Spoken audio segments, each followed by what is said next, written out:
5100 की पेंशन का देने का एक वायदा था, जिसके आधार पे एक समझौता हुआ।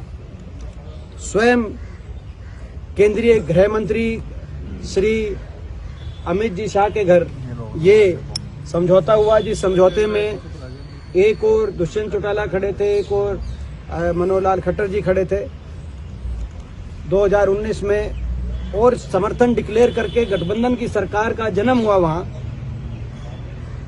केंद्रीय गृह मंत्री जी के उपस्थिति में। और उसमें ये कहा गया कि भारतीय जनता पार्टी से समझौता हो गया, 75% प्राइवेट सेक्टर के अंदर हरियाणवी नौजवानों को रोजगार की गारंटी, जो अभी तक लागू नहीं हुआ, और 5100 बुढ़ापा पेंशन, इन दो बातों को लेकर समझौता हुआ। कांग्रेस कह रही थी कि हम ये दोनों कर रहे हैं, आप हमारे साथ आ जाओगे, कि आप हमारे मैनिफेस्टो में ही था, कांग्रेस के मैनिफेस्टो में था उस समय 2019 में।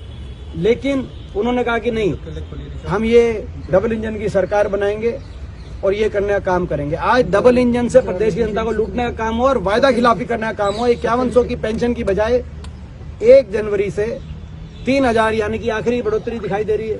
इसके बाद तो क्या बढ़ोतरी होगी?